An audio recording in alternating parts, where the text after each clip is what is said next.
This video represents something that I saw with my own eyes. The first UFO I ever saw, and only UFO I ever saw. I've never seen any video that represents what I saw with my own eyes.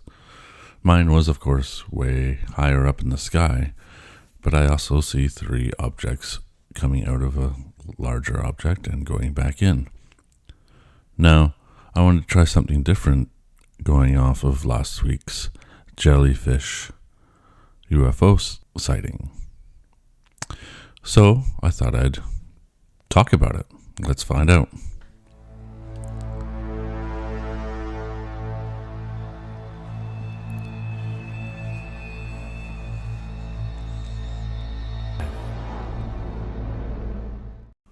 The jellyfish sighting.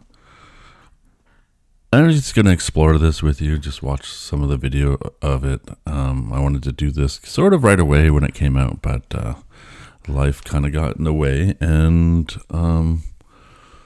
as I've done some of these videos before, it's always good to kind of give it a few days instead of just trying to get in on the hype train. But as you can see here, we're seeing the images that was released by Jeremy Corbell of this somewhat static looking object flying over some army base.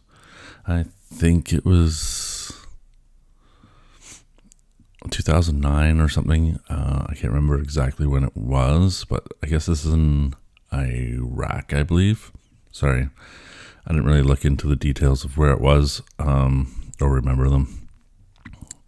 But it is an army base, and so a couple things that people have pointed out, and first looking at it, I mean, it doesn't...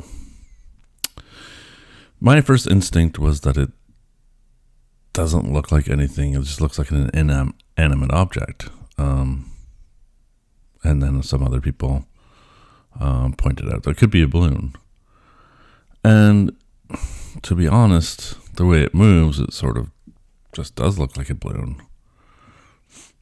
But then, you know, a balloon tends to waver a little bit more in the air. It doesn't always just go straight.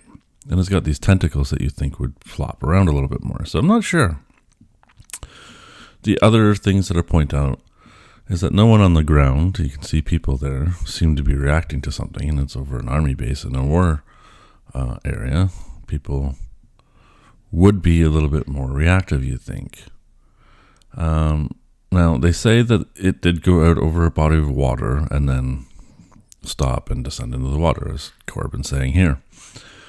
Of course, there's no footage of that, though he says he's got footage here at the end of it hovering over the water, but we don't have footage of it going into the water, which is, you know, one of those things that we get with these videos. We get partial videos and we get little snippets that are just enough to kind of get your creative and imagination working, right? Sometimes it's not enough to debunk on its own, or it's not enough to believe on its own, but it gets you to imagine what if it's real. And I mean, you could say that if that's all you got, right? That's all the footage that you have. You can say that one way or the other, like that's all the footage I got, or it's designed just to get your imagination going. So that's not really evidence that it's manipulation. This one's a little bit more intriguing because it seems to have like a little bit more speed, and doubtful that a balloon is going to go straight like that. But also, you would think, is a ship going to just fly like that? Here, it looks much more like it's got a design. But here, there's no moving parts. But maybe it's just a surveillance drone. I don't know. I was actually kind of intrigued by this one because it looks so bizarre. Then they call it the jellyfish. The jellyfish UFO. And we can see here a little bit of the evidence of that it might be a balloon. And when I first saw this, I was like, it looks pretty close, but he said it looks like it might be random, not a real balloon, randomly generated image. So that sort of throws away that it's actually like a balloon, but it's sort of saying that they're balloons kind of cobbled together. But there'd be a lot more movement in the video. Here's another video of some apparently squid thing. That one looked like a balloon. And then there was that crop circle that was a while back too, of the jellyfish crop circle. Here's another post that shows you that there's different types of balloons, not just like a balloon you would buy in a store. That, you know, some of these things could be surveillance balloons or man-made structures. And then, of course, later that week we had Miami. Now, this isn't the Miami sighting. I didn't really want to talk too much into it, but it was interesting because of the police presence that showed up there. But there was no real video evidence of any aliens or beings. There's some blurry images of things, but the whole thing was a little suspect. But it sort of opened up a conversation of UFOs suddenly becoming not like flying discs or orbs. Now it's like a jellyfish looking or biological looking things flying around. And we're left to wonder like how many of these are actually balloons. But I wanted to get into a little bit of what I recently discovered and probably want to do a video about is the ultra-dimensional aspect of this. Instead of UFOs being from another planet, that potentially that there's these beings that live here with us in a different dimension. They have their home here on Earth. They live amongst us, and that this is their home, and that they can make themselves known to us. Like they can travel into our dimension with their technology, or sometimes who knows what their technology is. But and this post here is just kind of describing like jinns and some of the different types of things in mythology from different cultures and different times about some of these beings, like fairies, for example, or jinns, and it makes you wonder.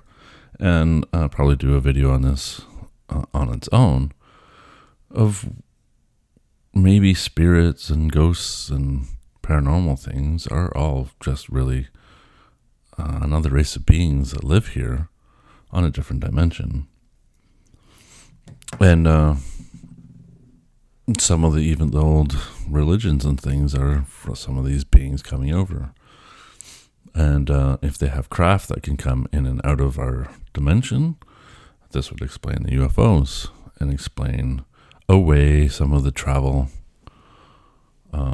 between worlds problems that you have with not breaking the laws of physics as we know it, per se, which I don't really have a problem with. I do think that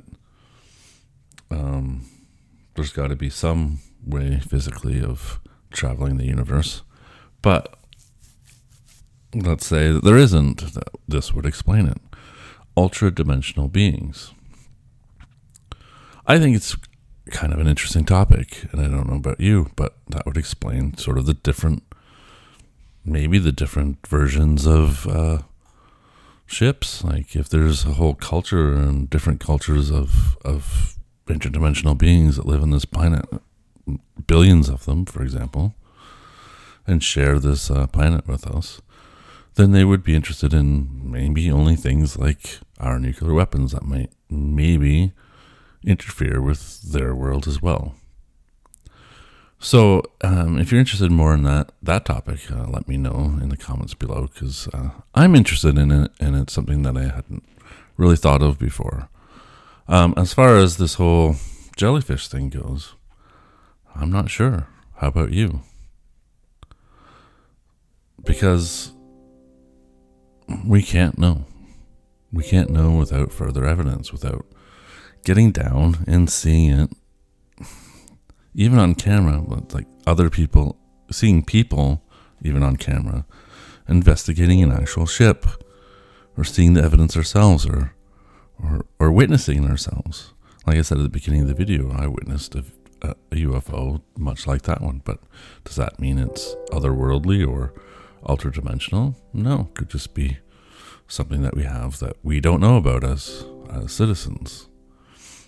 So again, we're left to wonder and ask the question, what if? And it does seem like this is happening a lot more frequently. And that begs the question, why? I'll let you tell me in the comments below. I hope you liked this video. It was a little something different, and I just wanted to talk about the recent events. Thank you so much for watching. Please like, share, and subscribe. It really helps out a small channel, and I'll talk to you next time.